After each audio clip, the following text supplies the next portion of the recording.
বঙ্গ ছিল, ওনার হাত ছিল না, পা ছিল না, মানে জন্ম থেকে আল্লাহ ওনাকে বানাইছেন এইভাবে।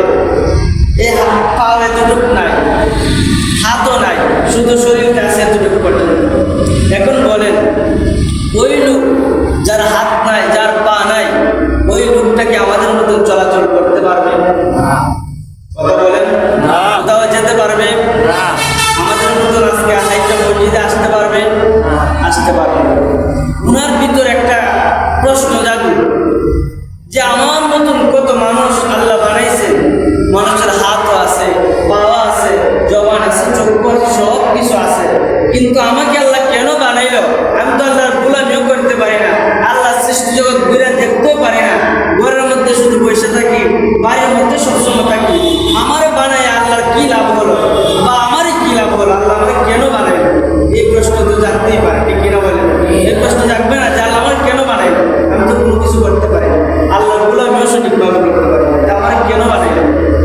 হঠাৎ একদিন নবীর সাথে দেখা, ডাক দিয়ে বলল, মুসা নবী, ও আমার নবী শুনেন, আল্লাহ পাক রব্বুল আলামিন আমাকে সৃষ্টি করেছেন, হাত দেন নাই, পা দেন নাই।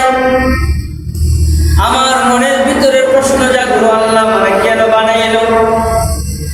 আল্লাহ আমারে কেন সৃষ্টি করলো?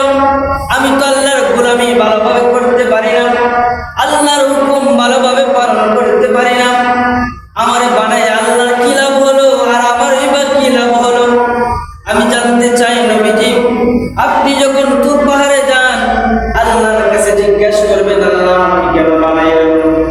নবীজি বলেন, ঠিক আছে, তোমার পরিচয়টা আমি আল্লাহর কাছে জানাইয়া দেব। আল্লাহকে জিজ্ঞাসা করবো, কেন আল্লাহ তোমাকে বানাইল?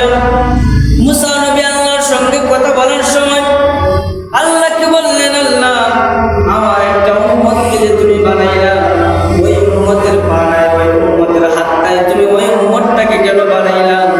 বানাইয়া তোমার কি লাভ হলো?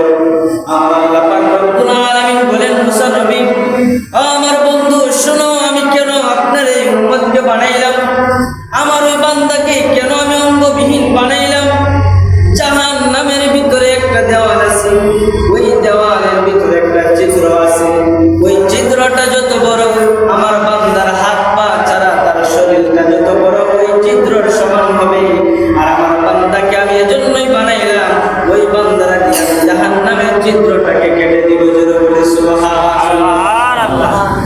আল্লাহ বলেন, ওই জাহান্নামের ভিতরে একটা দেওয়ালের ভিতরে চিত্র আছে, তার হাত পা বিহীন যে শরীরটা, ওই শরীর পরিমাণ একটা চিত্র আছে, ওনাকে আমি জাহান্নামের ওই চিত্রের ভিতরে বসাই দিয়ে দেওয়ালের চিত্রটা আমি পূরণ করব।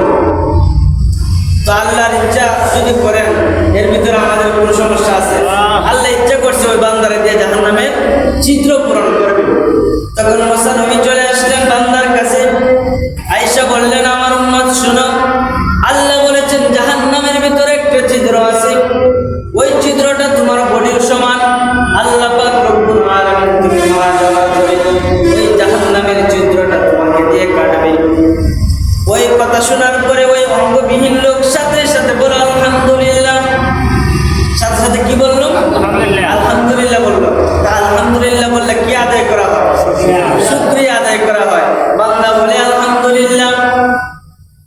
আমরা হইলে বলতাম, আমার পা নাই, আমি চলতেও পারি না, ফিরতেও পারি না, কোনো কিছু করতে পারি না, এত কষ্ট করে জীবন যাপন কাটাইতেছে, আবার নাকি আল্লাহ জাহান্নামে চিত্র কাটবে? আল্লাহ এই কথা কি বলেন? আমরা হইলে এই কথা বলতাম, কিন্তু ওই বান্দা বলে আলহামদুলিল্লাহ। আর যখনই আলহামদুলিল্লাহ শুকরিয়া আদায় করলাম, যে আল্লাহ যদি চায়, আল্লাহ যদি খুশি হয়ে, আল্লাহ যদি আমাকে মায়া করে, আল্লাহ যদি আমাকে মহব্বত করে জাহান্নামের চিত্রটা কাটে, তাতেও আমি খুশি। আলহামদুলিল্লাহ, সুবহানাল্লাহ। আলহামদুলিল্লাহ শুকরিয়া আদায় করার কারণে আল্লাহ পাক রব্বুল আলামিন ওই বান্দার উপর এত পরিমাণে খুশি হয়ে গেলেন। বলেন মুসা নবী, ওই বান্দা যখন শুকরিয়া আদায় করছেন, আমি তার উপরে এমন ভাবে খুশি হয়ে গেছি, তাকে যদি আমি জাহান্নামের এই চিত্রটা পূরণ করার কথা ছিল, শুকরিয়া আদায় করার কারণে তার উপরে খুশি হয়ে আমি তাকে ওই জাহান্নাম থেকে মুক্তি দান করে জান্নাত